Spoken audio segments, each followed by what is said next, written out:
Hi friends, welcome to Neha food stories. ഞാൻ ഇന്നിപ്പോൾ ഇവിടെ വന്നിരിക്കുന്നത് വളരെ ഈസി ആയി ഉണ്ടാക്കാൻ പറ്റുന്ന ഒരു അടിപൊളി ഗ്രീൻ പീസിന്റെ കറിയുമായിട്ടാണ്. തേങ്ങ അരക്കാതെ തന്നെ നല്ല തിക്ക് ഗ്രേവിയോട് കൂടിയുള്ള ഗ്രീൻ പീസ് കറി എങ്ങനെയാണ് ഉണ്ടാക്കുന്നതെന്ന് നമുക്ക് നോക്കാം. അപ്പോൾ അതിന് വേണ്ടി ഒരു പാൻ എടുക്കുക. ഇതിലേക്ക് 2 ടേബിൾ സ്പൂൺ വെളിച്ചെണ്ണ ചേർത്തിട്ടുണ്ട്.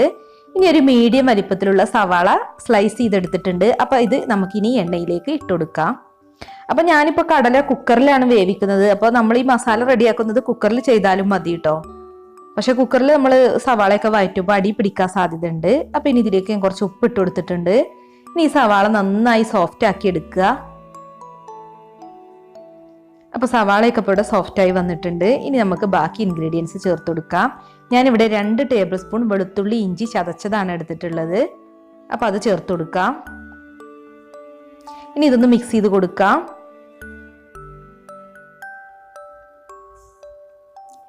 പിന്നെ വേണ്ടത് പച്ചമുളകാണ്. ഞാനിവിടെ ചെറിയ 2 പച്ചമുളകാണ് എടുത്തിട്ടുള്ളത്. അപ്പോൾ വലുതാണെങ്കിൽ 1 ഇട്ട് കൊടുത്താലും മതി കേട്ടോ. പിന്നെ കുറച്ച് കറിവേപ്പിൻ്റെ ഇലയും കൂടി ഇട്ട് കൊടുക്കാം. ഇനിയിപ്പോൾ ഇതിൻ്റെയൊക്കെ പച്ചച്ചുവ മാറുന്നത് വരെ നന്നായി ഒന്ന് വഴറ്റിയെടുക്കാം.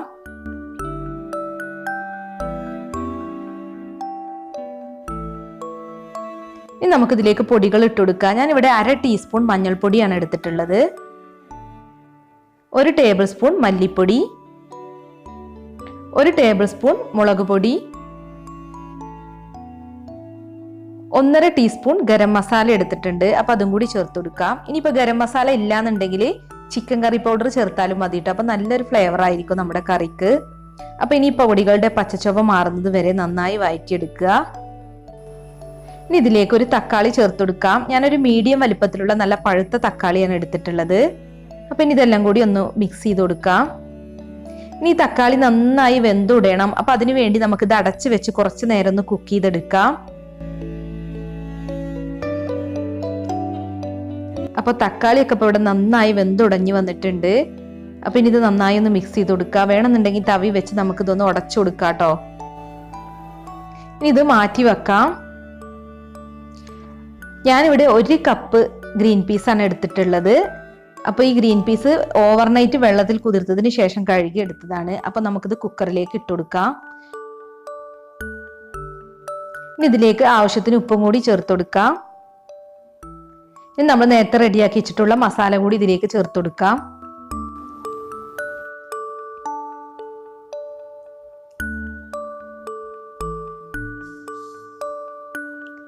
ഇനി ഇതിലേക്ക് ആവശ്യത്തിന് വെള്ളം ചേർത്ത് കൊടുക്കാം.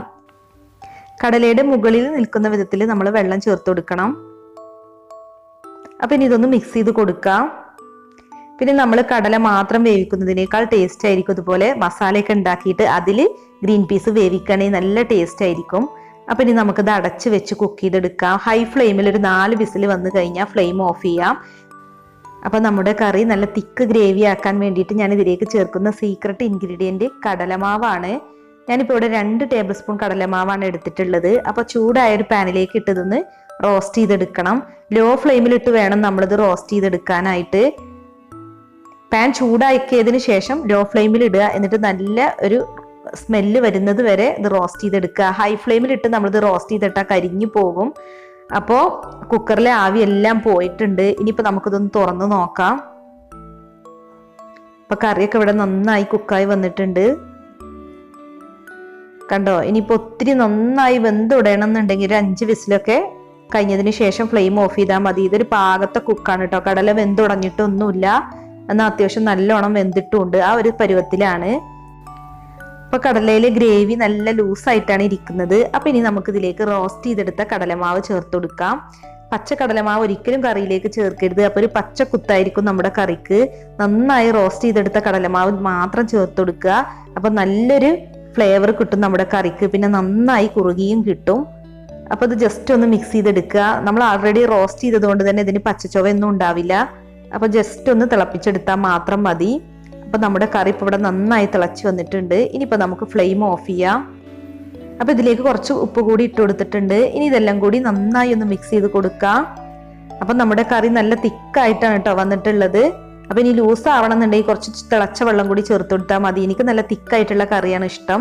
ഇനി ഇതിലേക്ക് കുറച്ച് മല്ലിയില ചെറുതായിട്ട് കട്ട് ചെയ്തെടുത്തതും കൂടി ചേർത്ത് കൊടുക്കുക. അപ്പം നല്ല ടേസ്റ്റ് കിട്ടും നമ്മുടെ കറിക്ക്. നമ്മളെപ്പോഴും കടലക്കറിയൊക്കെ ഉണ്ടാക്കുമ്പോൾ അതിലേക്ക് മല്ലിയില ചേർക്കുകയാണെങ്കിൽ നല്ലൊരു ടേസ്റ്റ് ആയിരിക്കും. അപ്പം നല്ല തിക്ക് ഗ്രേവിയോട് കൂടിയ നല്ല ഗ്രീൻ പീസ് കറി ഇവിടെ റെഡി ആയിട്ടുണ്ട്. ഇനിയിപ്പോൾ ഇതൊരു സെർവിങ് ബൗളിലേക്ക് മാറ്റാം. ഞാനിപ്പോൾ ഇത് ചപ്പാത്തിയുടെ കൂടെയാണ് സെർവ് ചെയ്യുന്നത്. ഇനിയിപ്പോൾ നിങ്ങൾക്ക് അപ്പത്തിൻ്റെയും പുട്ടിൻ്റെയും ഇടിയപ്പത്തിൻ്റെയും കൂടെയൊക്കെ കഴിക്കാൻ പറ്റിയ നല്ലൊരു കറിയാണ് കേട്ടോ ഈ ഗ്രീൻ പീസ് കറി. അപ്പോൾ എല്ലാവരും ഒന്ന് ട്രൈ ചെയ്ത് നോക്കുക, എന്നിട്ട് ഫീഡ്ബാക്ക് അറിയിക്കുക. അപ്പോൾ ഈ വീഡിയോ കണ്ടിട്ട് ഇഷ്ടമായിട്ടുണ്ടെങ്കിൽ ഒന്ന് ലൈക്ക് അടിച്ചേക്ക്. പിന്നെ നമ്മുടെ ചാനലൊക്കെ കണ്ടിട്ട് എന്തെങ്കിലും അഭിപ്രായങ്ങളോ നിർദ്ദേശങ്ങളോ ഉണ്ടെങ്കിൽ ഒന്ന് കമൻറ്റ് ചെയ്യുക. അപ്പോൾ നല്ലൊരു അടിപൊളി റെസിപ്പീസുമായി നമുക്ക് വീണ്ടും കാണാം. താങ്ക്